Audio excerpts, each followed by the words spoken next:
The first step is to use self-inquiry to question the I that feels separate from others. This is something you can do right now. It's very simple. Just ask yourself, who is this person? Who am I? You will find it difficult to answer because the I that thinks it is separate from the other is just an idea. When you look into it deeply, there is no one there. The second step is to use mindfulness meditation. In meditation, you learn not to label thoughts as good or bad. When we were young, we learned to view the world in terms of opposites, good and bad, happy and sad, me and others, self and non-self. We all know these concepts. This way of looking at things is called duality. Duality causes conflict within us and between people. It creates fear, stress, jealousy, and many other problems. But what if we could unlearn duality? What if we could see that opposites are not separate, but interconnected parts of a whole? This way of looking at things is called non-duality. So let's start with an example. Imagine you're driving home after a long trip. You're tired and hungry, but suddenly you hit a pothole and get a flat tire. You pull over and start changing the tire. As you struggle with the flat tire, you start to feel angry and frustrated. Why did this have to happen to me? You think. Then you notice a small cafe nearby. You drive over and park your car. You walk into the cafe and order some food and coffee. As you sit down to eat, you notice a young couple sitting across from you. They're laughing and enjoying each other's company. Suddenly, you feel a pang of jealousy. Why are they so happy and I'm not? You think. You finish your meal and drive home. On the way, you pass a hospital and notice the Red Cross sign. Suddenly, you feel grateful that you're not sick or injured. You pull into your driveway and go inside. As you unpack your groceries, you notice a photo of you and your friends from a happy day out. You smile as you remember the fun you had. You think about how lucky you are to have such great friends. As you drift off to sleep that night, you reflect on the day's events. You realize that everything you experienced, the flat tire, the pang of jealousy, the feeling of gratitude, and the happiness of friendship are all part of life. And that's okay. Now let's take a look at the same situation through the lens of non-duality. Imagine you're driving home after a long trip. You're tired and hungry, but suddenly you hit a pothole and get a flat tire. You pull over and start changing the tire. As you struggle with the flat tire, you start to feel angry and frustrated. Why did this have to happen to me? You think. Then you notice a small cafe nearby. You drive over and park your car. You walk into the cafe, then order some food and coffee. As you sit down to eat, you notice a young couple sitting across from you. They're laughing and enjoying each other's company. You observe their happiness without judgment. You finish your meal and drive home. On the way, you pass a hospital and notice the Red Cross sign. You acknowledge the presence of the hospital without reacting to it. You pull into your driveway and go inside. As you unpack your groceries, you notice a photo of you and your friends from a happy day out. You smile as you remember the fun you had. You think about how lucky you are to have such great friends. As you drift off to sleep that night, you reflect on the day's events. You realize that everything you experienced, the flat tire, the pang of jealousy, the feeling of gratitude, and the happiness of friendship are all part of life. And that's okay.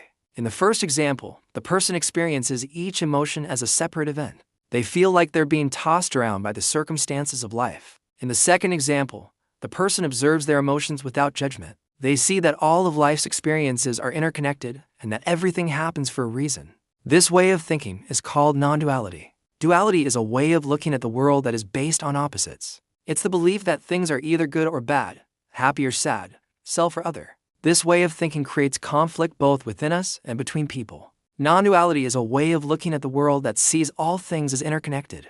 It's the belief that opposites are not separate, but complementary parts of a whole. This way of thinking creates harmony within us and between people. This way of seeing things is very powerful. It can help us to live a life that is full of inner peace, joy, and harmony. Let's take a closer look at how it works. Non-duality is based on the idea that everything in life is interconnected.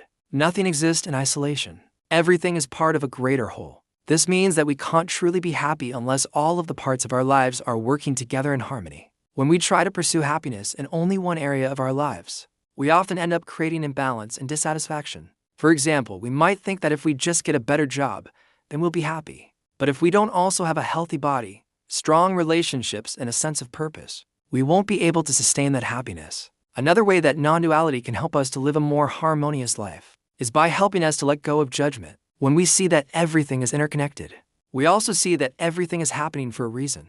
This doesn't mean that we have to accept everything that happens to us, but it does mean that we should try to understand the underlying causes and see the bigger picture. This can help us to let go of anger, resentment, and other negative emotions. A real-life example of someone who has used non-duality to transform their life is a woman named Sarah. Sarah was a high-powered executive at a large corporation. She was constantly stressed out and felt like she was on the verge of a breakdown. She knew that she needed to make a change, but she wasn't sure what to do. That's when she discovered non-duality. Sarah began to see that her stress was not being caused by external circumstances, but by her own thoughts and beliefs. She realized that she had been holding on to a lot of anger and resentment from past experiences. As she began to let go of these negative emotions, she felt her stress levels start to decrease. Today, Sarah is a much happier and more peaceful person. She has learned to see all of life's experiences as opportunities for growth and understanding. There are many benefits to living a life of non-duality. It can help us to live a more harmonious life, let go of judgment, reduce stress, and find true happiness. It's not always easy to live a life of non-duality. We all have habits of thinking and behaving that are based on duality. It takes time and effort to unlearn these patterns, but the rewards are definitely worth it. If you want to learn more about non-duality, I recommend checking out some books and articles on the subject. You can also try practicing mindfulness meditation.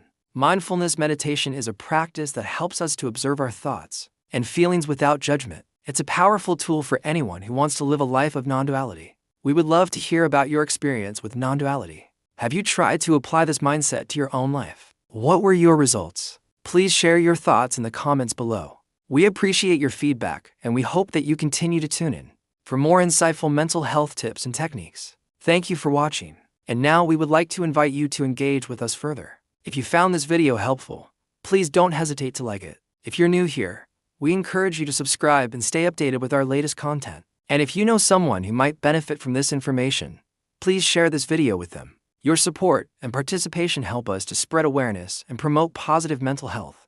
Thank you for your generosity and commitment to a better mental health.